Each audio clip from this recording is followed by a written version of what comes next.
नमस्कार, मैं दीपक शर्मा, मेरे यूट्यूब मंच पर आपका स्वागत। दोस्तों, राजनीति में अक्सर जो आंखों के सामने दिखता है वही सच नहीं होता। अक्सर राजनीति में जो सच है पर्दे के पीछे दबा रहता है। अब मोदी जी का ही मामला देखिए। मोदी जी जिस गर्मजोशी के साथ अपने सहयोगी या किंग मेकर, जिनकी बैसाखियों पर मोदी जी चल रहे हैं, नायडू बाबू के साथ गले मिलते हैं, हाथ मिलाते हैं, मीटिंग करते हैं, चाय पीते हैं, हंसते हैं, ऐसा लगता है कि जैसे ऑल इज वेल, सब कुछ ठीक ठाक चल रहा है, सब कुछ दुरुस्त है। लेकिन ऐसा है नहीं। सच्चाई यह है कि आजकल जी हाँ, 6 महीने पहले नहीं, आजकल नायडू बाबू मोदी जी की कई नीतियों की आलोचना कर रहे हैं। वो चाहे बिहार का मामला हो, SIR का मामला हो, या फिर डिलिमिटेशन का मामला हो। नायडू बाबू तो ट्रंप पर भी बोल रहे हैं। और उधर मोदी जी कहीं ना कहीं, चोरी छिपे तो नहीं कहूँगा, लेकिन कहीं ना कहीं पर्दे के पीछे से जो नायडू बाबू के खास आदमी हैं, जो नायडू बाबू के हमराज हैं, पुराने हमराज, उनके यहाँ छापे पड़वा रहे हैं, रेड डलवा रहे हैं। अब दोस्तों, मैं बात कर रहा हूँ अनिल अंबानी, उद्योगपति अनिल अंबानी, जो मुकेश अंबानी, इस देश के सबसे अमीर आदमी के सगे छोटे भाई हैं, जिनके खिलाफ 9-10 साल पुरानी फाइल, लोन की, फ्रॉड की फाइल खोली गई है, बैंक से कर्जा लेने की। जो फाइल 9-10 साल से दबी पड़ी थी इसी मोदी सरकार में, उसको अचानक खोला गया है। और पिछले कुछ दिनों से अनिल अंबानी के दफ्तर पर, घर पर ED के छापे पड़ रहे हैं, CBI के छापे पड़ रहे हैं, इनकम टैक्स का नोटिस जा रहा है, स्टेट बैंक का नोटिस जा रहा है, और कई बैंकों के नोटिस जा रहे हैं। यानी टाइट घेराबंदी चल रही है। सवाल इस बात का है कि किंग मेकर नायडू के हमराज, पुराने दोस्त, जिगरी दोस्त, उनके घर पर छापे अचानक क्यों पड़ रहे हैं, नंबर 1। और नंबर 2, मिस्टर नायडू अपने हमराज को, अपने पुराने दोस्त को बचा क्यों नहीं पा रहे? कैसे किंग मेकर हैं, या फिर मामला कुछ और है? अब दोस्तों, आप कहेंगे कि अनिल अंबानी इतने खास कैसे हो गए नायडू बाबू के? नायडू बाबू तो बहुत से उद्योगपतियों को जानते हैं, बिजनेसमैन को जानते हैं। मुझे लगता है कि अगर आप ये तस्वीरें देखेंगे तो इनसे बेहतर इस रिश्ते को कोई नहीं बता सकता। और कहने वाले लोग कहते हैं कि नायडू और अनिल अंबानी की इस तरह की सैकड़ों तस्वीरें, और ऐसा कोई दिन नहीं होता था, एक वक्त था जब अनिल अंबानी मुंबई से हैदराबाद पहुंच जाते, या फिर आंध्र प्रदेश के उस शहर में पहुंच जाते जहां पर नायडू बाबू मौजूद होते, विशाखापट्टनम में या अमरावती में। आप कह सकते हैं कि हर 15 दिन या महीने में अनिल अंबानी मिस्टर नायडू के दफ्तर में मिलते थे। इस तरह की बातें हो रही हैं। और सबसे बड़ी बात यह है कि अनिल अंबानी और मिस्टर नायडू की जो क्लोजनेस है, ये जो रिश्ता है, ये छुपा हुआ रिश्ता नहीं, ओपन सीक्रेट है। अब ये बात सच है कि चाहे नायडू हो, चाहे अनिल अंबानी हो, दोनों ही बिंदास हैं। दोनों ने इन रिश्तों पर कभी पर्देदारी नहीं करी। जैसे आपको लगता है कि अडानी और मोदी अक्सर पर्दे डालते हैं अडानी के साथ अपने रिश्तों पर, हालांकि हर जगह रिश्ते जाहिर हो जाते हैं। लेकिन नायडू और अनिल अंबानी ने इन रिश्तों को सार्वजनिक मंच पर उजागर किया है, जाहिर किया है। और मुझे याद आ रहा है कि कुछ साल पहले आंध्र प्रदेश की एक सार्वजनिक सभा पे, मंच पर, जहां नायडू बैठे हैं चीफ गेस्ट के तौर पर, और भाषण जो है वो अनिल अंबानी दे रहे हैं। उस सभा में एक लिखित भाषण, अंग्रेजी का एक लिखित भाषण उन्होंने पढ़ा। इत्तेफाक से उस भाषण का जो स्क्रिप्ट है वो आप देख रहे हैं अपनी स्क्रीन पर। और इस भाषण में दोस्ती की कई परतें खोली हैं अनिल अंबानी ने। एक जगह वो कहते हैं कि ये मेरा सौभाग्य है कि मैं नायडू बाबू को मैं 20 साल से जानता हूँ, और मैं इन्हें प्यार से गारू कहकर पुकारता हूँ। और आगे वो जिक्र करते हैं, अनिल अंबानी आगे इसी भाषण में जिक्र करते हैं, नायडू बाबू बैठे हुए हैं, और वो कहते हैं कि भाई 90 के दशक में, 90s में, अर्ली 90s में मेरे पिता धीरू भाई अंबानी ने मुझे नायडू बाबू से मिलवाया था। और उसके बाद और भी बहुत सी चीज़ें बताते हैं। वो ये भी जिक्र करते हैं कि कैसे कई ऐसे मसलों पर फ़ोन आ जाता था नायडू बाबू का कि भाई अनिल ऐसा करो। ये सारी जिक्र इस लिखित भाषण में है। यानी ये रिश्ते जो हैं, चाहे दिल्ली हो, चाहे मुंबई हो, चाहे हैदराबाद हो, चाहे विशाखापट्टनम हो, ये रिश्ते हर बड़ा आदमी जानता था। सरकार में राजनीति में। अब दोस्तों एक बात मैं क्लियर करना चाहता हूँ कि मैं ये नहीं कह रहा हूँ कि मिस्टर नायडू और अनिल अंबानी के बीच कोई फाइनेंशियल डील थी, नायडू और अनिल अंबानी कोई बिजनेस पार्टनर थे, ये मैं नहीं कह रहा हूँ, ना ही मेरे पास कोई साक्ष्य। लेकिन मैं ये साबित करने की कोशिश कर रहा हूँ आपके आगे कि इन दोनों के बीच करीबी रिश्ते थे और ये परसेप्शन था उद्योग जगत में और राजनीति में कि ये दोनों कहीं ना कहीं बहुत क्लोज हैं। और ऐसी स्थिति में जब नायडू बाबू किंग मेकर हैं, 9 साल पुराना केस अचानक खोला जाता है और अचानक मिस्टर मोदी घेराबंदी करने लगते हैं अनिल अंबानी की। मैं ये नहीं कह रहा हूं कि अनिल अंबानी के पास कौन से राज हैं मिस्टर नायडू के, ये मैं नहीं कह रहा हूं, यह एक प्रेशर डाला जा रहा है, लेकिन घेराबंदी उनकी चल रही है। और अनिल अंबानी कह रहे हैं, उनकी कंपनी कह रही है कि हमको सिंगल आउट किया जा रहा है, हमको टारगेट किया जा रहा है। अब इससे भी चौंकाने वाली बात यह है कि मोदी जी एक वक्त पर अनिल अंबानी के बहुत करीब आ गए थे, प्रधानमंत्री बनने से पहले और प्रधानमंत्री बनने के बाद, और इतना करीब आ गए थे कि तमाम विरोध के बावजूद संसद से सड़क तक मोदी जी ने अनिल अंबानी को, जो डेसॉल्ट यानी जो कंपनी रफेल बनाती, फ्रांस की कंपनी, उसके साथ एक अनुबंध कराया इस सरकार ने, जिसका विरोध हुआ कि अनिल अंबानी, उन्होंने कभी साइकिल नहीं बनाई, वो रफेल जैसे जहाज, उसकी कंपोनेंट्स बना सकते हैं। नागपुर में बाकायदा फैक्ट्री लगाई गई और एक जॉइंट वेंचर किया गया तमाम विरोध के बावजूद। और इस कंपनी का नाम, जिसमें रिलायंस थे, अनिल अंबानी थे, इस कंपनी का नाम है DRAL, डेसो रिलायंस एविएशन लिमिटेड। तो कहाँ तो मोदी जी मेहरबान थे। और ये तब की बात है जब स्टेट बैंक में खरबों रुपए के ड्यूज मिस्टर अनिल अंबानी पर थे। और मैं एक रिपोर्ट का जिक्र करना चाहूँगा जिसमें कहा गया है कि ये जो मौजूदा कार्रवाई हो रही है, ये स्टेट बैंक की तरफ से हो रही है, जिसका लोन डिफ़ॉल्ट किया है, लोन का फ्रॉड किया है। और ये मामला कब का है? 2,929 करोड़, तकरीबन 3,000 करोड़ का मामला है।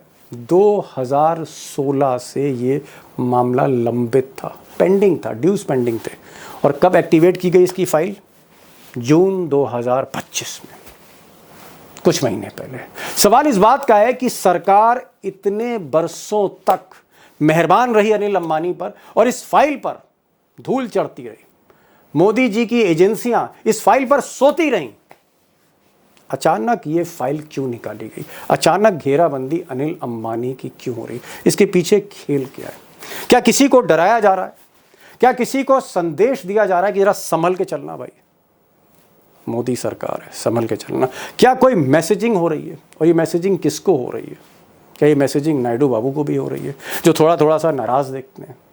और 2 महीने बाद बड़ा निर्णायक चुनाव बिहार का हो रहा है और खबरें छप रही हैं कि बिहार चुनाव के बाद अगर एनडीए के हाथ से बिहार निकलता है तो मिस्टर नायडू पुनर्विचार कर सकते हैं। खबरें ये भी आ रही हैं कि तेलंगाना के जो मुख्यमंत्री हैं रेवंत रेड्डी, वो मिस्टर राहुल गांधी और नायडू बाबू के बीच में बातचीत करा रहे हैं।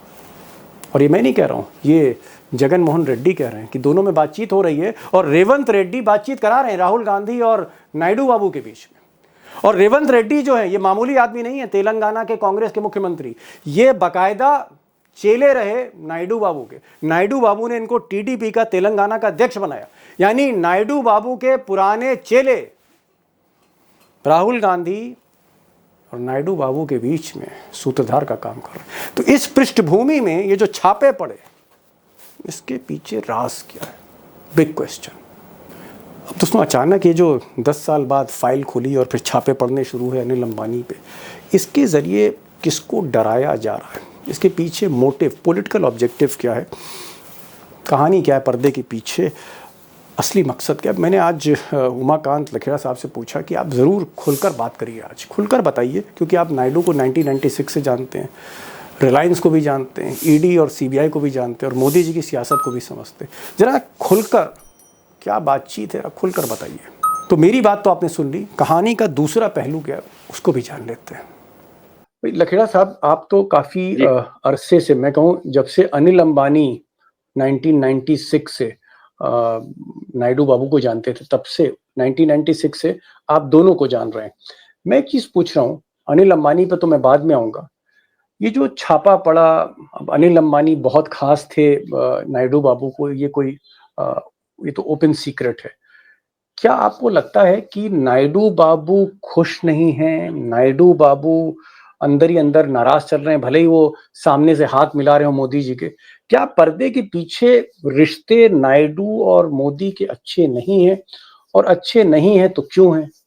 देखिए दीपक जी, बहुत स्पष्ट है, ये बात बहुत क्लियर है। और आंध्र प्रदेश के जो सियासी हलके हैं, वहाँ ये बात पिछले कुछ दिनों से बड़ी चर्चा हो रही है। इसका एक तो अंबानी के यहाँ को जो जो एक्टिविटीज चल रही हैं पिछले कुछ समय से, उसका चंद्रबाबू नायडू कनेक्शन लोग तलाश रहे हैं। और बहुत सारे लोगों को, जो कॉरपोरेट की दुनिया के लोग हैं, चाहे वो बम्बई के हों, चाहे हैदराबाद के हों, चाहे बेंगलुरु के हों, कॉरपोरेट की दुनिया के लोगों को बहुत बड़ा आश्चर्य हो रहा है कि ये बहुत अनयूजुअल है। जो अनिल अंबानी कभी वाइब्रेंट गुजरात से मोदी जी के बड़े क्लोज थे, और उसके बाद उनको राफेल का प्रोजेक्ट भी दिया गया। उसमें हालत ये है कि कहीं ना कहीं एक बहुत सीरियस ट्रस्ट डेफिसिट, विश्वास भरोसे की का कमी, संकट खड़ा हो गया विश्वास है। का संकट। ऐसा मुझे लग रहा है कि ये मोदी जी, चंद्रबाबू नायडू, अनिल अंबानी, ये जो त्रिकोण है, इस त्रिकोण में कहीं ना कहीं कोई सीरियस दरार है। और उस दरार की वजह से का कनेक्शन इन रेड से है। अदरवाइज अडानी के टीवी चैनल में, एनडीटीवी में, अगर अनिल अंबानी की सफाई छपती है या सफाई आती है, तो ये बड़ा अनयूजुअल लोगों को लग रहा है कि यह कनेक्शन क्या है, इसका रहस्य क्या है इसके पीछे। और अगर इसका पॉलिटिकल रहस्य है, इसके पीछे अगर राजनीति है, जी। क्योंकि देखिए जो कम्युनिकेशंस, अगर राजनेता और उनके बीच में कोई कम्युनिकेशंस है, वो कम्युनिकेशंस की जानकारी अगर सत्ता प्रतिष्ठान के टॉप लोगों तक ओके। है, तो वो बहुत बड़ा, मुझे लग रहा है कि एक डेंजरस संकेत है, खतरे का संकेत है। तत्काल ना हो, 2 महीने बाद, 3 महीने बाद, 4 महीने बाद, क्योंकि ये चीजें अब जब शुरू हो गई हैं तो ये बंद होने वाली नहीं है, ऐसा मुझे जी। लगता है। जी। एक बड़ा इशारा जो है वो लखेड़ा साहब कर रहे हैं कि पर्दे के पीछे जो कनेक्शंस हैं, अनिल अंबानी के, नायडू बाबू के, किस तरह की बातचीत हो रही है। और आज के दौर में और खासकर इस सरकार में ऐसी कोई भी बातचीत नहीं है, चाहे वो उपराष्ट्रपति कर रहे हों या कोई और कर रहा हो या नेता विपक्ष कर रहे हों। हम एक बहुत बड़ा स्कैंडल भी देख चुके हैं टेलीफोन टैपिंग का, पेगासस सॉफ्टवेयर के थ्रू। लखेड़ा साहब इशारा कर रहे हैं कि कहीं न कहीं ये हो सकता है कि बहुत सी ऐसी चीज़ें हों, बातचीत हो रही हो एक उद्योगपति और एक मुख्यमंत्री के बीच में, जो नागवार गुज़री हो। इस तरह की चर्चा जो है वो हैदराबाद में है, आंध्र प्रदेश में। मैं यहाँ पर एक चीज़ पूछना चाहूँगा, क्या आपको जी। लगता है कि नायडू बाबू भी खुश नहीं है मोदी से? और लगातार हमने देखा, चाहे वो डिलिमिटेशन का मामला हो, सीटों के बंटवारे का मामला हो, नायडू ने विरोध किया। अगर हम वक्फ का मामला देखते हैं तो नायडू वहाँ भी कंफर्टेबल नहीं थे। अगर बिहार में वोटर लिस्ट का घपला है तो सीधे इलेक्शन कमीशन को चिट्ठी लिख रहे हैं नायडू बाबू, वहाँ भी खुश नहीं है। क्या आपको लगता है कि नायडू आज से साल भर पहले या 4 जून को जिस तरह से वो मोदी जी के साथ हँसते मिलते हमने देखा, क्या अब ये जो रिश्ते हैं, धीरे-धीरे इस पे बर्फ जम रही है? क्या धीरे-धीरे नायडू जी को लगता है कि मोदी जी का वो करिश्मा खत्म हो रहा है, इनका साथ ज़्यादा लंबा लेंगे तो नुकसान होगा राजनीतिक रूप से? देखिए, जो सबसे बड़ा महत्वपूर्ण मुद्दा है कि मोदी सरकार अल्पमत में है, माइनॉरिटी में है, ये बात जग जाहिर है। और चंद्रबाबू नायडू आज की तारीख में मोदी जी की बहुत बड़ी जरूरत थे, अब तक बहुत बड़ी जरूरत थे। किंग लेकिन मेकर आज हैं एक भाई। बहुत बड़ा डेवलपमेंट आज हुआ है। जगन मोहन रेड्डी की पार्टी, वाईएसआरसीपी जिसको कहते हैं, तो जगन मोहन रेड्डी, जिनका 36 का आंकड़ा है चंद्रबाबू नायडू के साथ, और जो पहले पिछले टर्म में जो मुख्यमंत्री थे, और उनको जी। हटा करके चंद्रबाबू नायडू और भारतीय जनता पार्टी ने मिलकर के चुनाव लड़ा, और उनकी सरकार है, चंद्रबाबू नायडू मुख्यमंत्री है। ऐसा लगता है कि ये जो कनेक्शन है, ये जो मेजोरिटी का जो कनेक्शन है, जो जिसका संबंध है कि मेजोरिटी हासिल है मोदी सरकार को, ऐसा लग रहा है कि मोदी सरकार ने चंद्रबाबू नायडू के बिना ही अपना मेजोरिटी का आंकड़ा छू लिया है, या जुगाड़ कर लिया है, या उसका मैनेजमेंट कर लिया है। और धीरे धीरे करके वो चंद्रबाबू नायडू से अपनी दूरियां बना रहे हैं। और चंद्रबाबू नायडू को ये बात अच्छी तरह पता है कि नंबर गेम मेरे 16 एमपीज अगर आज की तारीख में हट जाते हैं, मोदी सरकार से अपना नाता तोड़ लेते हैं, तो उसके बाद भी मोदी सरकार की स्टेबिलिटी को और उनके नंबर जी, गेम में कोई अंतर नहीं आने वाला है। तो ये एक जी। बहुत बड़ा डेवलपमेंट जगन मोहन रेड्डी की पार्टी का रिइटरेट करना। अब लखेड़ा साहब कह रहे हैं कि एक तरफ नायडू बाबू के जो जानी दुश्मन हैं, सबसे बड़े शत्रु है, राजनीतिक शत्रु जगन मोहन रेड्डी, उनको मोदी जी अपने करीब ला रहे हैं। आज तमाम तस्वीरें आई हैं मीडिया में। और दूसरी तरफ जो दोस्त हैं, बहुत जिगरी दोस्त हैं, कुछ लोग तो पार्टनर कहते हैं साहब, अब हमारे पास कोई प्रमाण नहीं है, लेकिन बहुत करीब है। अगर कोई सबसे खास उद्योगपति नायडू बाबू का रहा है तो वो अनिल अंबानी रहे। तो सबसे खास आदमी पे छापा पड़ रहा है और जो दुश्मन है उसको दावत दी जा रही है। ये जो चीज आप ने लखेड़ा साहब ने बयान करी, उनका कहना है कि ये बहुत ही अनप्रेसिडेंटेड है, एक अभूतपूर्व घटनाक्रम दिल्ली में देखने को मिल रहा है।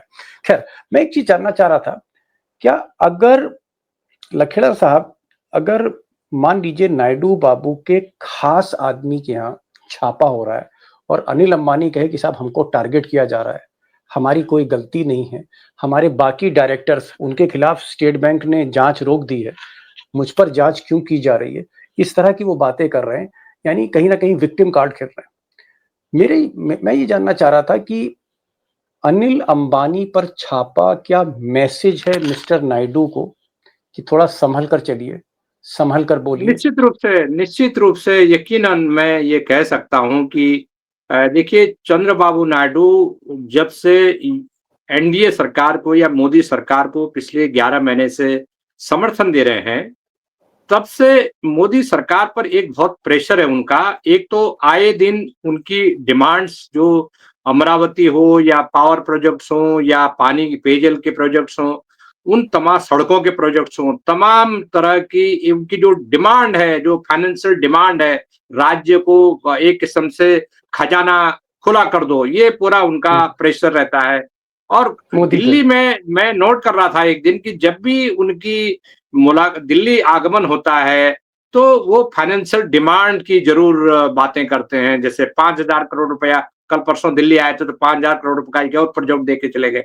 तो वो छोटा-छोटा करके, और अमरावती का जो प्रोजेक्ट है, उस अमरावती के प्रोजेक्ट में मैसिव फंड केंद्र सरकार ने दिया है। और जो मेरी इन्फॉर्मेशन है, वो इन्फॉर्मेशन ये है कि चाइनीज़ का जो बैंक है, वहाँ से भी उनको विदेशों से भी अमरावती प्रोजेक्ट के लिए बैंक पैसा से। मिला है। जी, तो जी, ये बहुत बड़ी बात है, और भारत सरकार इस चीज के लिए मुश्किल में है, क्योंकि भारतीय जनता पार्टी के जो रूल्ड स्टेट्स हैं या दूसरे रूल्ड स्टेट्स हैं अपोजिशन पार्टीज के, उनका ये मानना है, उनके लोगों का ये मानना है कि उनके साथ सौतेला व्यवहार हो रहा है at the cost of Andhra Pradesh. Andhra Pradesh को आप ज्यादा मदद दे रहे हैं, बहुत ज्यादा मदद कर रहे हैं, और हम पिछड़े हैं, हमको कोई मदद आप दे नहीं रहे हैं। तो चंद्रबाबू नायडू इतनी बड़ी कीमत समर्थन के बदले वसूल रहे हैं, ये नागवार गुजर रहा है मोदी और उनके सलाहकारों को या उनके मंत्रियों को। और अनिल अंबानी चूंकि एक लायबिलिटी ऐसा लगता है कि बन रहे हैं या बन चुके हैं, इसलिए मोदी वो के लिए। टारगेट पर है। उसके क्या फाइनेंशियल करेक्शंस हैं, क्या राफेल डील से उसका फाइनेंशियल करेक्शंस हैं, क्या राफेल डील को अंडर प्रेशर करके उनको सरेंडर करने के लिए बोला जा रहा है कि राफेल डील छोड़ दो आप बीच में, और आप जो है इसको किसी को सौंप दो, जैसे एनडीटीवी सौंप दिया अडानी को। अडानी को। तो इसी तरह के एयरपोर्ट दुनिया भर के, बंबई एयरपोर्ट दुनिया भर के, जो भारत में कई एयरपोर्ट को प्रेशर करके उनको कहा गया कि अडानी के लिए खाली कर दो रास्ता। तो ये क्या जी, इसका एक बिल्डअप है, एक प्रेशर बिल्ड करने की कोशिश हो रही है, क्योंकि अनिल अंबानी का दिवालिया पिट चुका है ऑफिशियली। तो ऐसी दशा में जो दिवालिया पिट चुके, वो किसी जमाने में मोदी जी के दोस्त जरूर थे, लेकिन आज की हालत में अनिल अंबानी कोई अहमियत नहीं रखते। और चंद्रबाबू नायडू और अनिल अंबानी का कोई करेक्शन है, तो इसको तो मोदी सरकार और उनके जो सलाहकार है जी, पसंद करेंगे चलिए। नहीं। जी। आखिरी क्वेश्चन में पूछ रहा हूँ, आपको क्या लगता है कि मान लिया खटपट हो रही है, और खटपट हमको दिख रही, साफ तौर पर दिख रही है, नायडू बाबू के जो बयान है, सरकार से हटकर बयान है, अ, कई ऐसे विषय रहे, राजनीतिक विषय रहे जहां पर मिस्टर नायडू ने मोदी सरकार की आलोचना भी एक तरह से की। मैं एक चीज जानना चाह रहा हूं, अगर नवंबर में मान लीजिए अगर चुनाव में बीजेपी हारती है और सत्ता चली जाती है, क्या आपको लगता है कि देश की राजनीति पे इसका असर पड़ेगा? अगर जेडीयू टूटती है बिहार चुनाव हारने के बाद एनडीए के, तो क्या नायडू बाबू पुनर्विचार कर सकते हैं? कुछ आपकी वहां पर बात हुई हो टीडीपी के नेताओं से इस सिलसिले में? देखिए अभी जो बहुत क्लियर कट है, जो दीवार पर लिखा हुआ है, चंद्रबाबू नायडू नवंबर तक कुछ भी नहीं करने वाले हैं। चंद्रबाबू नायडू ओके। बहुत शातिर उनका दिमाग है, बहुत वो अपने हितों को, आंध्र प्रदेश के इंटरेस्ट को, अपनी पार्टी के इंटरेस्ट को, अपने इंटरेस्ट को सबसे पहले देखते हैं। जब उनको लगेगा कि मोदी सरकार की उल्टी गिनती बिहार के नतीजों से शुरू हो गई है, तो चंद्रबाबू नायडू को केंद्र में इसी 18वीं लोकसभा में एक वैकल्पिक सरकार चाहिए होगी। अगर भारतीय जनता पार्टी अगर गिरती है, डिस्टेबलाइज होती है, तो चंद्रबाबू नायडू वो बड़े प्लेयर के रूप में भूमिका निभाएंगे वैकल्पिक सरकार बनाने का, जिसके लिए वो किंग मेकर जी। बन सकते हैं। और उस किंग मेकर में उनकी भूमिका किसी भी रूप में हो सकती है। हो सकता है कि उनको प्रधानमंत्री पद की पेशकश की जाए, तो वो भी एक विकल्प उनके समर्थकों के जी। सामने खुला हुआ है। और मैं ये मानता हूं कि ये जो चीज है, नवंबर तक कुछ नहीं होने वाला है। नवंबर बहुत इंपॉर्टेंट है। इस सरकार का इस साल का जो आखिर है, वो मोदी सरकार के लिए एक बहुत बड़ा चुनौती है। अगर वो नवंबर जी। दिसंबर पार कर जाते हैं, तो बहुत बड़ी चुनौती होगी मोदी सरकार के अस्तित्व के लिए, उसकी स्टेबिलिटी के लिए। ऐसा मैं जी। मानता हूं। जी। लखेड़ा साहब बहुत सीनियर जर्नलिस्ट हैं, लोकसभा कवर करते हैं, 1996 से नायडू साहब को जानते हैं। 2-3 पॉइंट इन्होंने हाईलाइट किए जो मैं चाहता हूं उसको फिर से रिपीट करना दोस्तों। इन्होंने एक बात कही कि यूं तो नाराज हैं, मिस्टर नायडू नाराज हैं, उन्होंने कारण भी बताए मोदी से क्यों नाराज हैं, लेकिन नवंबर तक जब तक बिहार का नतीजा नहीं आ जाता, मिस्टर नायडू कोई कदम नहीं लेंगे, कोई कदम अगेंस्ट नहीं लेंगे मोदी के। नंबर 1। नंबर 2, चाहे अनिल अंबानी उनके दोस्त के यहाँ छापा पड़े, चाहे वक्फ जैसा कानून आ जाए, चाहे उपराष्ट्रपति को वोट करना पड़े मिस्टर नायडू को, अभी वो कंप्रोमाइज कर रहे हैं। लेकिन अगर नवंबर के बाद सरकार एनडीए की नहीं बनती है बिहार में और जेडीयू टूटती है, मोदी पर प्रेशर और पड़ता है और एक ऐसा मौका आता है जहां नायडू बाबू की जो 16 सांसद हैं वो डिसाइसिव हो जाते हैं कि इधर जाएं उधर जाएं, जहां नायडू जाएंगे सरकार वहीं बनेगी। अगर ऐसी स्थिति में नायडू बाबू आते हैं तो हो सकता है कि वो वैकल्पिक सरकार की तरफ बढ़े, लेकिन फिलहाल उससे पहले वो कोई रिस्क नहीं लेना चाहेंगे। लखेड़ा साहब आप आए इस शो में संडे के दिन। Thank you so much for joining this programme. Thank you so much.